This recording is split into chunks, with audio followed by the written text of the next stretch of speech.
Drama के starting में हमें अर्थ पर आए कोल्ड वेव के बारे में दिखाया जाता है। वो एक्चुअल में इतना ज़्यादा कोल्ड था कि इंसान जम गया था लिटरली। वहाँ पर बहुत ज़्यादा ऐसे कैलेमिटीज़ आ रहे थे जिन वजह से कि बहुत सारे लोगों की मौत हो चुकी थी और उनमें से केवल कुछ ही सर्वाइव हो पाए थे। खाने की बहुत कमी हो गई थी। नियान यहाँ पर इस तरीके से नियान इस कहानी की हीरोइन अपने बॉयफ्रेंड गू के लिए फूड लेने के लिए गई हुई थी और जैसे तैसे कुछ फूड बचा करके वो लेकर के आती है, लेकिन उसका बॉयफ्रेंड उसे थैंक्स बोलने के बजाय उस पिटाई करने लगता है। तब यहाँ पर नियान को पता चलता है कि गू का अफेयर मोमो के साथ चल रहा है। मोमो ने यहाँ पर नियान का ये मैजिकल नेकलेस भी ले लिया है जिसमें कि एक अलग से ही स्टोर था, स्पेस था। उस स्पेस की वजह से नियान अब इस कहानी की हीरोइन बन चुकी थी। वो दोनों ही मिलकर के यहाँ पर सीधे ही नियान को जान से मार देते हैं। ये सोचते हो कि वैसे भी अब वो उनकी किसी काम की नहीं है। ये यहाँ पर देखते हैं वो शौक हो जाती है कि उसे अपनों ने ही धोखा दिया है। उसे तो भरोसा ही नहीं हो रहा था कि जिस इंसान पर वो इतना ज़्यादा ट्रस्ट करती है उसी ने उसे धोखा दिया और वो दोनों ही उसे पीट पीट करके सीधे तरीके से मार ही डालते हैं। लेकिन वो रीबर्थ लेकर के उस समय पहुंच जाती है जहां पर कि आज से 3 दिनों बाद वो सारा तूफान और वो सारी चीज़ें अर्थ पर आने वाली थी। नियान देखती है कि वो रीबर्थ लेकर के आई हुई है और यहाँ पर अभी टाइकून वगैरह कुछ भी आया नहीं है। उसके पास उसका वो नेकलेस भी है। उस नेकलेस के स्पेस को वो रीएक्टिवेट करती है। एक बार वो स्पेस रीएक्टिवेट हो गया तो फिर इस नेकलेस का कोई मतलब नहीं था। रीएक्टिवेट होते ही वो उस प्लेस पर पहुँच जाती है। नियान के पास कुछ मैजिकल पावर्स थे। हेवी सामान को वो आसानी से उस स्पेस में स्टोर कर सकती थी। नियान जब अपने स्पेस को रिकॉग्नाइज कर लेती है, वहाँ पहुँच रही होती है तो वो काफ़ी खुश होती है और सोचती है अब बारी है गू और मोमो को सबक सिखाने का, बहुत हो गया। लेकिन उससे पहले 2 दिनों बाद जो कुछ होने वाला है, जिससे कि ये धरती ख़त्म होने वाली है, उस वजह से वो यहाँ पर चीज़ों को स्टोर कर लेना चाह रही थी। उसके पास फ़िलहाल जितने भी पैसे थे वो उन पैसों से हर एक चीज़ स्टोर करके इस स्पेस में रखने वाली थी, क्योंकि उसे पता था धरती पर वापस से वो सारे तूफ़ान आएंगे और उससे पहले उसे उन चीज़ों को स्टॉक कर लेना होगा ताकि वो काफ़ी लंबे समय तक खुद को सेव रख पाए। दैट्स वाई वो सबसे पहले ग्रॉसरी स्टोर वगैरह जाती है और चीज़ों को स्टोर करना स्टार्ट करती है। उसने यहाँ पर गू के लिए एक महंगा शूज़ को बाय किया था अपने पैसों से, जिसे कि वो रिटर्न करने के लिए गई होती है। गू और मोमो वहाँ पर आते हैं। मोमो भी रिबॉर्न होकर के आई थी और वो नियान का वो नेकलेस लेना चाह रही होगी थी। गो से कहता है चाहे तुम कितना भी कर लो मैं तुमसे प्यार नहीं करने वाला। नियान हंसते हुए कहती है हाँ मुझे पता है और मैं अब गिव अप कर रही हूँ, मुझे अब तुमसे कोई मतलब नहीं है। गो को लगता है कि वो मजाक कर रही है, ऐसा कैसे हो सकता है। मोमो यहाँ पर नियान से कहती है अरे तुम्हारा वो नेकलेस बड़ा ही प्रिटी है। गो नियान को वो नेकलेस मोमो को दे देने के लिए कहता है। अब पहले वाली अगर नियान होती तो अब ऐसी बात है वो उसे वो नेकलेस दे देती, क्योंकि वो सारी बात गो की माना करती थी। जो कुछ भी गो कहता था वो सारा बात माना करती थी। लेकिन यहाँ पर इस तरीके से जब वो मांगता है तो वो नेकलेस देने के बजाय उसे तोड़ देती है, क्योंकि जिस स्पेस के लिए ये नेकलेस इंपॉर्टेंट था अब तो वो स्पेस के बारे में वो रिकॉग्नाइज कर लेती तो फिर तो कोई मतलब ही नहीं था। ये देखती ही मोमो सोचने लगती है कि क्या यहाँ पर नियान को उस स्पेस के बारे में पता चल चुका है। अगर स्पेस के बारे में नियान को पता चलता तो ही वो इस कहानी की हीरोइन बनने वाली थी और अब वो सेकेंड लीड ऐसे बन के रह जाएगी। बट फिर भी वो सोचती है कि अब भी गो उसके काम का है, वो अमीर है, उसके साथ रहने में फ़ायदा है। दैट्स वाई वो इस स्पेस के बारे में ज़्यादा ध्यान नहीं देती है। बट उसे डाउट हो रहा था कि क्या नियान भी रिबर्थ लेकर के आई है, क्या उसे भी इस स्पेस के बारे में पता चल गया है। गो गुस्सा करते हुए कहते मैं इसी वजह से तुम्हें अपने बर्थडे में नहीं बुला रहा था। नियान हंसते हुए कहती है आना भी कैसे है। उन पैसों को लेकर के वो अपने घर के सेफ्टी के लिए कुछ और चीज़ें बाई करने के लिए जाती है, जहाँ पर कि बस कहानी के हीरो हो से मिलती है। वो भी यहाँ पर वही सारी चीज़ें बाई करने के लिए आया हुआ था। नियान को लग रहा होता है कि कहीं ये भी तो उसकी तरह रीबर्थ लेकर के नहीं आया हुआ है ना। दोनों एक दूसरे से स्ट्रेंजर थे, पिछले जन्म में भी और इस जन्म में भी। लेकिन इस जन्म में वो ऐसे निहान से मिलता है तो निहान सोच रही होती है कि ये बंदा कितना हैंडसम है। फिर वो अपनी चीज़ों को बाय करने लगती है, बहुत सारे ग्रोसरी के सामान को स्टॉक करके अपने स्पेस में लेकर के जाती है। इस वजह से वो बहुत लंबे समय तक आराम से अपनी ज़िंदगी बिता सकती थी। तभी उसे स्कूल के कॉलेज के प्रिंसिपल का कॉल आता है। उसके स्कूल के पास निहान का एक पुराना घर होता था उसके मॉम डैड का, वो उसे बेचने के लिए उसे लालच देकर के कह रहा था। निहान उसे सेल करने के लिए चली जाती है, जहाँ पर कि गू ही उस घर को खरीद लेता है। उस घर की असली प्राइस 5 मिलियन होने वाली थी। वो निहान उसे कहती है कि मैं 1 मिलियन में भी इसे सेल करने के लिए तैयार हूँ अगर तुम लोगे तो। गू का वो पैसा जानबूझ करके छीनना चाह रही थी। गू सोचता है ये ठीक है, निहान से मैं इसे फ़िलहाल 1 मिलियन में बाई कर लेता हूँ और फिर उसे यहाँ पे 5 मिलियन में या 8 मिलियन में अप्रॉक्स से सेल कर दूंगा। निहान जानती थी कि जब वो टाइफून आएगा तो यहाँ पर वो घर पूरी तरीके से बर्बाद हो जाएगा। इसी वजह से वो गू को उल्लू बना करके उससे वो कॉन्ट्रैक्ट साइन करा लेती है और उस घर के पैसे ले लेती है। वो लोग तो मन ही मन खुश हो रहे थे कि निहान कितनी बेवकूफ़ है। उन्हें थोड़ी ही पता था कि निहान ने क्या कुछ पहले से प्लान करके रखा हुआ है। आफ्टर दैट वो कुछ पैसे लेकर के वापस से चली जाती है उन चीज़ों को और बाई करने के लिए और ज़्यादा स्टॉक करने के लिए। और यहाँ पर सारी चीज़ें दवाइयाँ वगैरह सब कुछ स्टॉक करके वो अपने स्पेस में रखती जा रही थी। आसपास के भी लोग सोच रहे थे कि निहान इतनी सारी चीज़ों को आखिरकार क्यों बाई कर रही है। बट सबको स्टॉक करने के बाद अब वो थोड़ा यहाँ पर रिलैक्स फील कर रही थी। उसने उसकी ज़रूरतों के सारे सामान रख लिए थे। कुछ ड्रेसेस वगैरह भी वो बाई करने के लिए जाती है, जहाँ पर कि उसके पास पैसे थे तो वो बहुत सारे ड्रेसेस को एक साथ बाई कर लेती है। शॉपकीपर तो खुशी थे कि अच्छी यहाँ पर कस्टमर हमें हाथ लगी है। तभी नेहा नोटिस करती है कि उसके घर के सामने वाले फ्लैट में कोई और रहता है। नेहा देखती है वो कोई और नहीं हो और उसकी छोटी बहन थी। तो वो उनसे बातचीत करके अपने कमरे में आराम करने के लिए चली जाती है। तभी वहाँ पर हम लोग देख रहे होते हैं कि गू और मोमो अपना पार्टी एंजॉय कर रहे थे। वो लोग निहान के उसी घर में थे जिस घर में उन लोगों ने ऐसे चीज़ों को फैला करके रखा हुआ था और निहान को शो ऑफ कर रहे थे। तभी मौसम अचानक से ख़राब होने लगता है। निहान ठंड के लिए कुछ और चीज़ें लेने के लिए जाती हैं तो वो हुओ से टकराती है। कुछ बात करने के बाद हुओ वहाँ से जाने लगता है। निहान उसे कहती है मौसम बहुत ही ख़राब होने वाला है, दुनिया ख़त्म होने वाली है, ज़्यादा देर के लिए बाहर मत रहना, तुम्हारी बहन भी तो है। हो ओके बोल के वहाँ से चले जाता है। जब निहान बिल्डिंग में अंदर जाती है तो वो गू, मोमो और उसके 2 और दोस्तों से मिलती है। वो लोग यहाँ पर निहान को कह रही थी कि क्या दुनिया ख़त्म होने वाला बात कर रही हो, क्या बकवास कर रही हो। एक्चुअल में मोमो ने यहाँ पर आधी ही बुक को पढ़ा था, पूरे बुक को उसने पढ़ा नहीं था। इसी वजह से वो जानती नहीं थी कि एक्चुअल में चल क्या रहा है यहाँ पर और आगे क्या होने वाला है। गू और मोमो निहान का मजाक उड़ाने लगते हैं। निहान उनकी बातों को ध्यान नहीं देती है। वो ब्लैंकेट को लेकर के वहाँ से जाने लगती है, लेकिन तभी बहुत तेज़ ठंडी हवाएं चलने लगती है और सबको यहाँ पर ठंड लगने लगता है। वो लोग यहाँ पर निहान से उसका वो ब्लैंकेट मांग रहे थे। निहान उसे देने से मना कर देती है, ये कहते हुए कि ब्लैंकेट मैंने अपने लिए खरीदा है, भला मैं क्यों ही देने जाऊँ। कोई उसकी बात का भरोसा नहीं करता है कि सच में दुनिया ख़त्म ही होने वाली है। निहान उनसे पीछा छुड़ा करके अपने फ्लोर पर चुपचाप चली जाती है। ये लोग सोच रहे थे कि निहान तो सिर्फ बकवास ही करी है। वो लोग उस फ्लैट पर वापस आ जाते हैं जहाँ पर कि इतनी तेज़ बारिश हो रही थी कि वो लोग बाहर नहीं जा सकते थे, कुछ लेने के लिए, खाने के लिए भी कुछ नहीं था। अब वो लोग सोच रहे होते हैं कि क्या किया जाए, अगर ऐसे ही चलते रहा तो फिर भूख से तो उनकी हालत ख़राब होने लगेगी। दूसरी तरफ हम निहान को देखते हैं जो उसने चीज़ों को स्टॉक किया था, मस्त उससे फूड बना करके वो खा रही थी, लेकिन पता नहीं कि उसे उस छोटी बच्ची की फ़िक्र होने लगती है। वो उसे रोते हुए सुनती है। उसे ऐसा लगता है कि कहीं उसे कोई परेशानी तो नहीं है। जा कर के देखती है तो एक्चुअल में वो घर पर नहीं था और वो छोटी बच्ची अकेली ही रो रही होती है। निहान उसे अपने घर ले जाती है। जाने से पहले उसने हो के लिए एक नोट छोड़ दिया था कि तुम्हारी बहन मेरे पास है।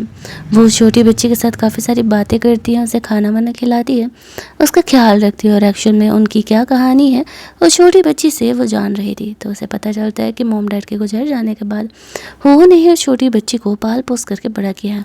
और इधर ये लोग ये सोच रहे होते हैं कि क्यों ना हम लोग चल करके निहान से बात करते हैं, उसके पास ज़रूर ही कुछ चीज़ें खाने के लिए होंगी। और लेकिन वो ऐसे जो गू था वो मना कर रहा होता है। तभी वो लौट आता है। निहान उसे घर में अंदर आने के लिए बोलती है। वह इतना हैंडसम लग रहा था कि एक बार को तो निहान उसे देखते रह जाती है।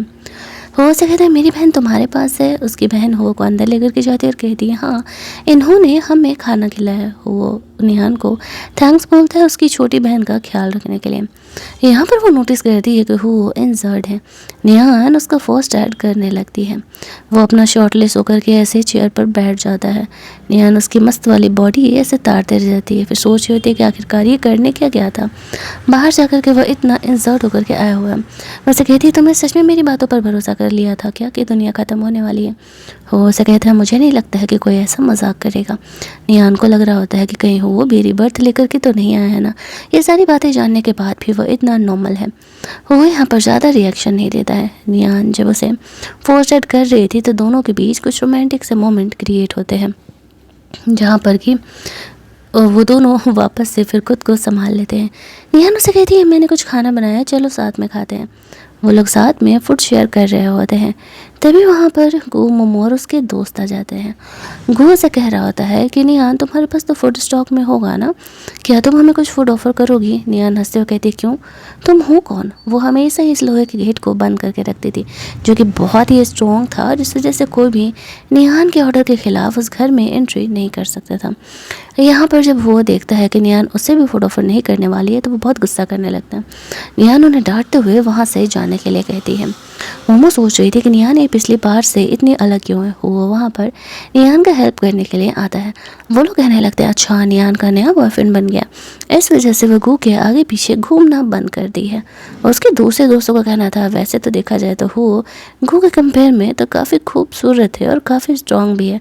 अगर निहान ने गू को छोड़ा है तो बिल्कुल सही किया है। निहान भी वहाँ पर उन्हें एक्सप्लेन नहीं करती है कि वो उनका कौन है और दरवाज़ा उनके मुंह पे बंद कर देती है। वो को बताने लगती है कि ये उसके पहले ये गो को पसंद करती थी और इस तरीके से उसका पीछा करता है। यहाँ पर वो निहान को सेल्फ डिफेंस सिखाने के लिए बोल रहा था। बदले में निहान उसकी छोटी बहन को पढ़ा रही होती है। वो ने अपनी छोटी बहन को भी सेल्फ डिफेंस करना सिखाया है। जब उसकी टीचिंग क्लास ख़त्म होती है तब वो निहान को लेकर के जाता है उसे बॉक्सिंग सिखाने के लिए, खुद को प्रोटेक्ट कैसे करे ये सारी बातें बताने के लिए। इन सब के बीच उन दोनों के साथ कुछ रोमांटिक मोमेंट भी क्रिएट होते हैं। धीरे धीरे हो और निहान दोनों ही एक दूसरे को पसंद करने लगे थे। बस इस बात को फ़िलहाल कोई जान नहीं रहा था। निहान आजकल वो के आसपास थोड़ी ऑकवर्ड फील करने लगी थी। वो आगे अपना लर्निंग स्टार्ट रखती है जो कि उसे आगे चल के प्रोटेक्ट करने में उसका हेल्प कर सकता था।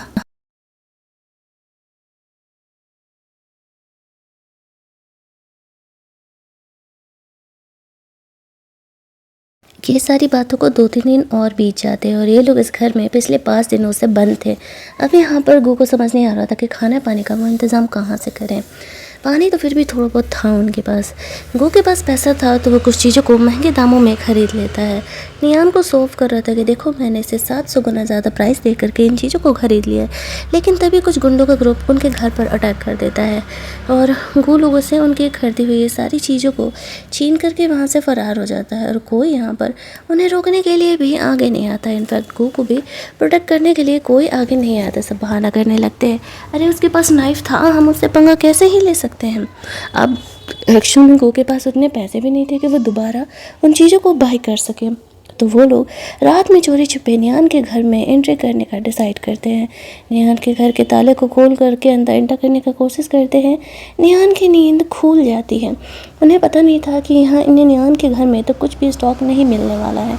निहान जगती है, उन्हें जाकर के डराती है कि अगर तो लोग मेरे घर के अंदर आए तो मैं सीधे पुलिस को कॉल कर दूंगी और पुलिस तुम्हें यहाँ से पकड़ के चोरी के इल्ज़ाम में ले करके जाने वाली है। मजबूरी में गू और उसके ग्रुप को पीछे हटना पड़ता है।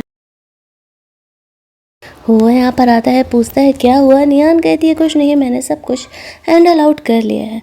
आफ्टर दैट हम लोग देखते हैं कि उसे उसके इकलौते मुंह बोले भाई का कॉल आता है, यानी कि यान का। यान ने पिछले जन्म में निहान का बहुत ही हेल्प किया था और अभी वो मुसीबत में था। ऑब्वियस सी बात है कि वो मुसीबत में था तो वो उसका हेल्प तो करने के लिए जाएगी ही। जो जिस लड़की से यान प्यार करता था एक्चुअल में वो उसका फ़ायदा उठा रही होती है। वो किसी और लड़के के साथ था और इस तरीके से उसके घर पर ही डेरा डाले हुए थे ये लोग, और साथ ही में यान को पीट भी रहे थे। वो निहान के साथ जाता है उसका हेल्प करने के लिए। वहाँ जाते ही वो लोग देख लेते हैं कि इन लोगों ने किस तरीके से यान को बांध करके रखा है।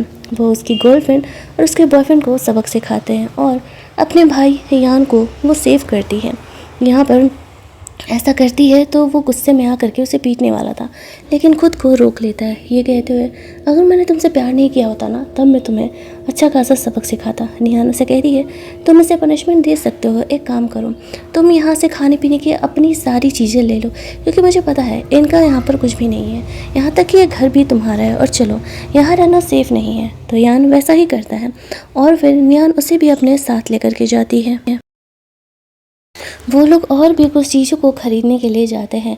बहुत सारी चीज़ें यहाँ पर यान भी हो और नियान के लिए ख़रीदा था। नियान अपने पावर से इन चीज़ों को इस तरीके से स्पेस में छुपाने के लिए कोशिश करती है। वो यहाँ पर यान को उसके कहने पर वहाँ से लेकर के जाता है। नियान अपना पावर इस्तेमाल करते हुए उस स्पेस में जाकर के इन चीज़ों को रख देती है। वो लोग बाकी कुछ बचे हुए चीज़ों को लेकर के अपार्टमेंट के पास पहुँचते हैं, जहाँ पर कि बारिश तो रुक गई थी, लेकिन अब वही ठंड का कहर आने वाला था। गो और मोमो सोफ कर रहे थे, बड़ा कह रही थी दुनिया ख़त्म होने वाला है, बारिश तो अभी रुक गई, दुनिया तो बिल्कुल वैसी ही है जैसी थी। निहान उन्हें कुछ नहीं कहती है असली प्रॉब्लम तो अब स्टार्ट होगा। वो बाकी अपने स्टॉक किए हुए चीज़ों को लेकर के वहाँ से लिफ्ट से ऊपर जाने का कोशिश कर रही थी। गो और मोमो के फ्रेंड्स निहान का मजाक उड़ाते हुए बाहर अपार्टमेंट के निकल जाते हैं, ये कहते हुए, धूप निकली हुई है इतनी अच्छी और तुम कह रही हो कि दुनिया ख़त्म होने वाली है। लेकिन जैसे ही उसकी लड़की इस तरीके से बाहर अपार्टमेंट के निकलती है तो उस कूल हवाओं की वजह से जम करके तुरंत ही बर्फ़ बन जाती है। ये देखते ही सब घबरा जाते हैं और सबको लगने लगता है कि निहान सही कह रही है, सच में दुनिया ख़त्म होने वाली है। किस तरीके से वो लड़की जम गई। अब सब यहाँ पर बहुत ज़्यादा ठंडी हवाओं को ये कर रहे थे और वो जल्दी जल्दी निहान को सेव करते हुए लिफ्ट से ऊपर लेकर के जाता है, क्योंकि उसे भी थोड़ी ठंडी हवाएं लग गई थी। खाने के टेबल पर यान निहान से पूछता है कि वो कौन है, तुम्हारा बॉयफ्रेंड है? निहान कहती है, नहीं, मेरा पड़ोसी है और हम लोग साथ में रह रहे हैं। तो वो लोग अपना आराम से मस्ती में खाना वाना खा रहे थे और आगे का प्लान कर रहे थे कि उन्हें आगे क्या करना है। तभी वहाँ पर गू और मोमो आ जाते हैं। गू कह रहा होता है कि मैं तुम्हारे पास वापस आने के लिए तैयार हूँ, मैं तुम्हारा बॉयफ्रेंड बनने के लिए तैयार हूँ। मुझे पता है कि तुम्हारे पास बहुत सारी चीज़ों का बहुत सारा स्टॉक है, प्लीज़ मुझे घर में अंदर ले लो। वो हंसते हुए कहती है, अफसोस वो तो नहीं हो पाएगा, क्योंकि अब मैं तुम में इंटरेस्टेड नहीं हूँ। तो ऑब्वियस सी बात है कि वो तो मैं तुम्हारा कभी भी हेल्प नहीं करने वाली हूँ। ऐसा कह के वो वापस से उन्हें जाने के लिए कहती है। गो और मोमो को स्पेशली गो को अफसोस होने लगता है कि उसे निहान को ही चूज करना चाहिए था। मोमो को सोच रही होती है वो कि ये लड़का सच में किसी काम का नहीं है। खाना वाना खाने के बाद वो लोग वापस से बॉक्सिंग की प्रैक्टिस करने वाले थे, क्योंकि खुद को सेल्फ डिफेंस में रखना भी तो बहुत ज़्यादा ज़रूरी है।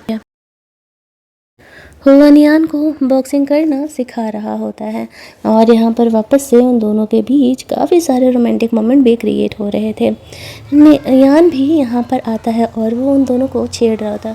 वो से कहता है, हमें लगता है कि जो यहाँ पर बेस बनाया गया है इंसानों का सेफ रहने के लिए, हमें यहाँ से निकल करके वहाँ जाना चाहिए।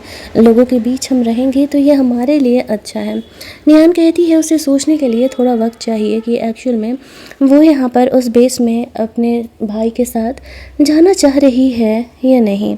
इधर जो गू था मोमो को कन्विंस कर रहा होता है कि वो उस ग्रुप के लीडर के साथ फ्लर्ट करे, उसकी गर्लफ्रेंड बन जाए, उसी के थ्रू उन्हें पावर मिलने वाला था। मोमो तो वैसे भी गू से पीछे छुड़ाना ही चाह रही थी और उसने खुद ही ये बात कह दिया, तो वो इस बात को मान जाती है, ये एहसान जताते हुए कि मैं तुम्हारे लिए ये सब कुछ कर रही हूँ।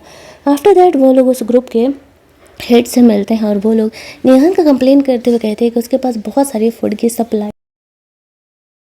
वो इंसान इनकी बात मान जाता है और इस तरीके से नियान को परेशान करने के लिए चले जाता है। लेकिन हो और यहाँ पर गन लेकर के सामने खड़े हो जाते हैं और कहते हैं कि अगर तुम इस घर में घुसने की कोशिश करोगे तो तुम्हें छोड़ा नहीं जाएगा। वो लोग गन चलाते नहीं हैं क्योंकि उनके पास ये हथियार तो लिमिटेड स्टॉक में ही थे ना, क्योंकि नियान ने हथियार तो खरीदा नहीं था।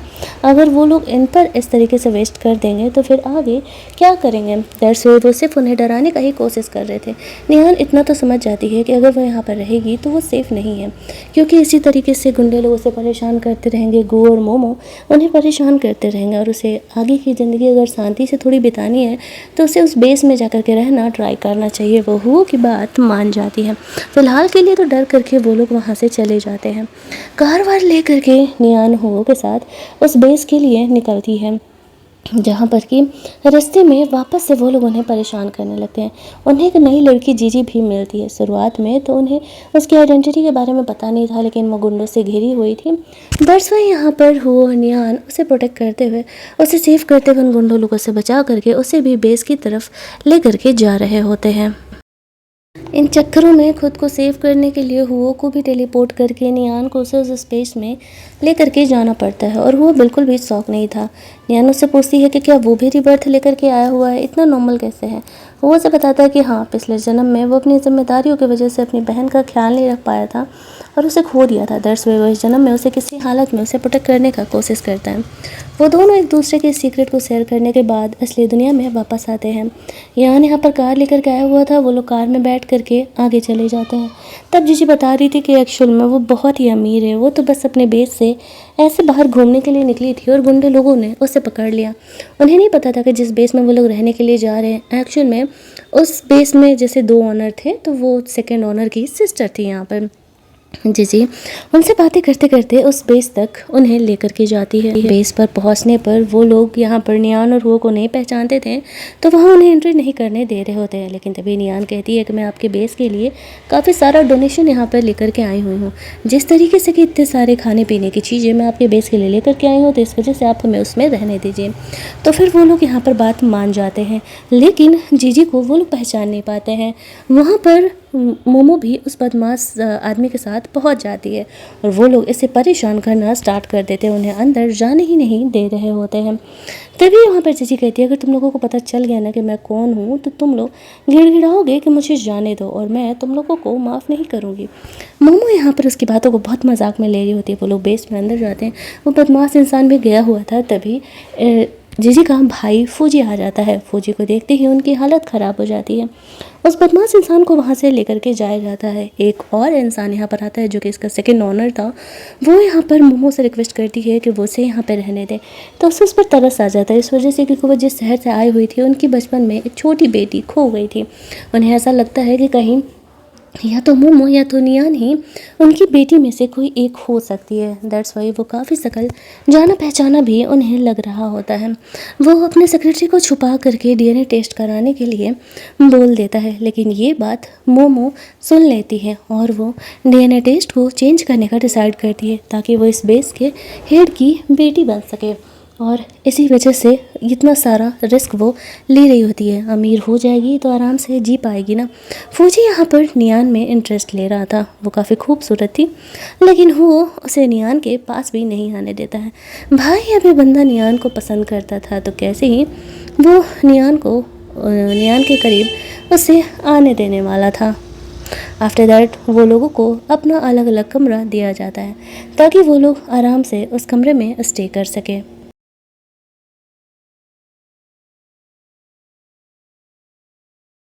वो दोनों कमरा अपना देखने के लिए जाते हैं, जहाँ पर कि हुआ नियान दोनों एक ही कमरे में रहने वाले थे।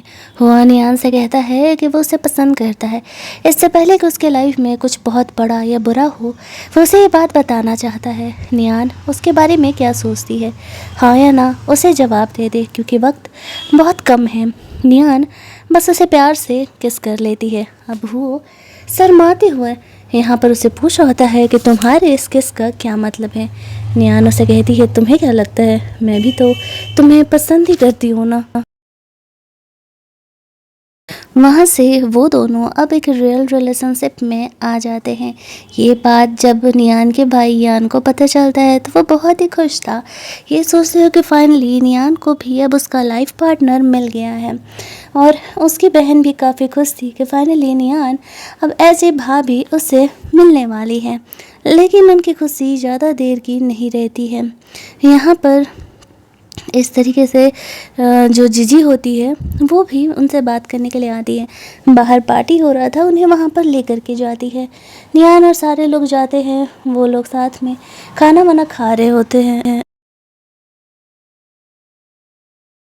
तभी वहाँ पर मोमो आ जाती है। अब उसने अपना डीएनए टेस्ट चेंज कर दिया था, तो उसके डैड को ऐसा लग रहा होता कि वही उसकी असली बेटी है, और उसने तो सिर्फ उसे पावरफुल बनने के लिए और नियान को परेशान करने के लिए ऐसा किया था। आते ही वो नियान का इंसल्ट करने लगती है और उसे डांटने लगती है। और यहाँ पर जिसी और उसका भाई भी आए हुए थे। जो फौजी था वो नियान का ही सपोर्ट करता है और बोलता है कि भले ही तुम यहाँ पर हेड की बेटी हो, लेकिन तुम्हें थोड़ा तरीके से रहना चाहिए, लोगों को यहाँ पर संभालना चाहिए, ना कि लोगों को बुली करना चाहिए। नियान सोच रही होती है ऐसा कैसे हो सकता है, ये उस हेड की बेटी कैसे हो सकती है। फौजी नियान से बात करना चाह रहा था तो नियान उसे पहले हुओ का प्रेफरेंस देती है कि ये उसका हस्बैंड है। बेचारे का तो दिल ही टूट जाता है, कहाँ वो नियान को पसंद करता था। वो दोनों कमरे में जाते हैं। वो नियान को रिंग देकर के ऑफर करता है कि वो आगे चल करके उसे और भी खूबसूरत रिंग दिलाएगा। क्या वो उसके रिलेशनशिप को एक्सेप्ट कर रही है? तो वो कहती है कि हाँ, एक्चुअल में वो उसके साथ अब सही में हस्बैंड वाइफ वाले रिलेशनशिप को देखना चाहती है, क्योंकि सच में वक्त बहुत ही कम है। आफ्टर दैट वो दोनों बाहर कुछ शॉपिंग वॉपिंग करने के लिए जाते हैं, जहाँ पर कि मोमो आई हुई थी और वो अपना पावर दिखा रही थी। लेकिन शॉपकीपर समझदार थी और कह रही थी भले ही तुम हेड की बेटी हो, लेकिन यहाँ पर फर्स्ट कम फर्स्ट सर्व चलता है, और ये आकर के यहाँ पर जब इस चीज़ को पसंद कर चुकी है तो हम इसे ही पहले ये देने वाले हैं। मोमो को बहुत ही गुस्सा आने लगता है कि वो इतना पावर लेने के बावजूद भी उसे कोई फ़ायदा क्यों ही नहीं हो रहा है। और अब मोमो की नज़रें हुओ पर जाती है कि जो भी हो, बंदा हैंडसम तो बहुत है और अच्छी चीज़ें यहाँ पर नियान को कैसे ही मिल सकती है। वो हुओ को पटाने का डिसाइड करती है।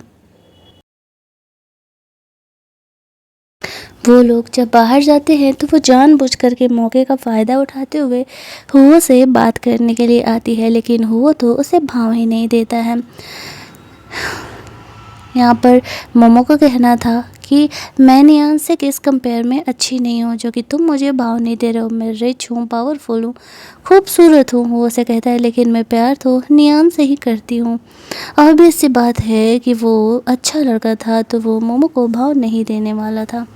इधर नियान वो की बहन के साथ खेल रही होती है, उसे काफ़ी सारी चीज़ें दिला रही थी। वो उन दोनों को बात करते हुए देखती है। उसे ऐसा लगता है वो सच में यहाँ पर हुओ को पटाने का कोशिश कर रही है, लेकिन उसे हुओ पे ट्रस्ट था, हुओ उसे भाव नहीं देगा।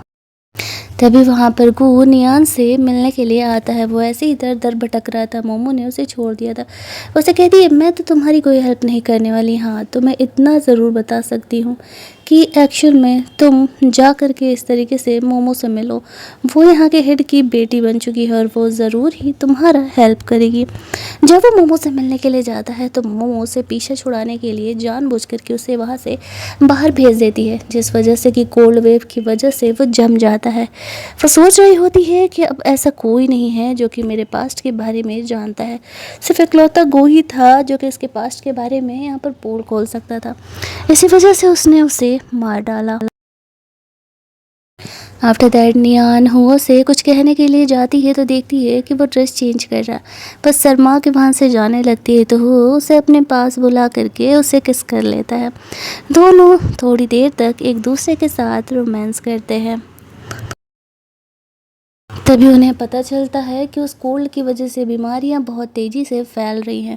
वो लोग देखने के लिए जाते हैं तो उन्हें पता चलता है कि हमें इन दवाइयों को लेने के लिए दूसरे बेस में जाना पड़ेगा, वरना इस तरीके से कॉमन लोग मरते रहेंगे। और नियान ऐसा नहीं चाह रही होती है।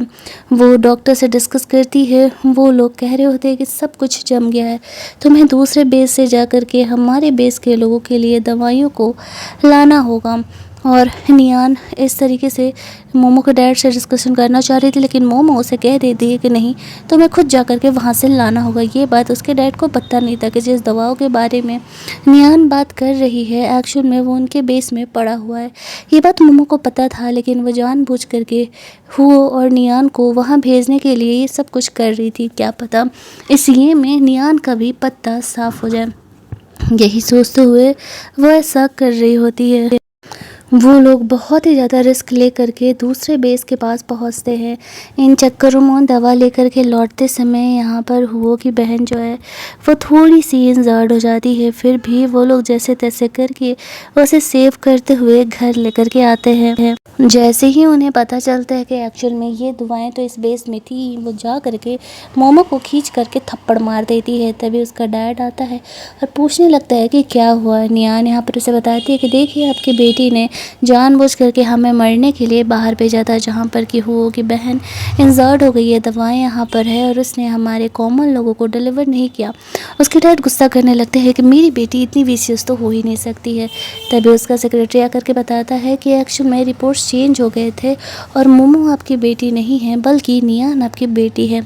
उसके डैड को डाउट तो शुरुआत से ही था, मोमो का जो बिहेवियर था उनकी बेटी का वो हो ही नहीं सकता, उनकी बेटी इतनी अच्छी थी। अब ये सब कुछ सामने आने के बाद मोमो को यहाँ से बेस से निकाल दिया जाता है। दूसरी तरफ नियान के डैड उसे बता रहे थे कि बचपन में वो गलती से हमसे खो गई थी। हमने उन्हें बहुत ही ढूंढा था लेकिन फिर भी उसका कोई अता पता हमें नहीं मिला था और वो बहुत ही ज़्यादा खुश है कि फाइनली उनकी असली बेटी उन्हें वापस मिल गई है। नियान से बदला लेने के लिए गुस्से में आकर के मोमो कुछ बदमाश लोगों को उस बेस का पता बता देती है। कहती है कि यहाँ पर तुम्हें बहुत सारे खाने वाने को चीज़ें मिल जाएंगी, जा करके उन पर अटैक करने। लेकिन वो और उनकी टीम मिल करके उन बदमाशों को संभाल लेती है। एट द एंड मोमो भी फ्रीज हो जाती है और इसका भी खात्मा हो जाता है।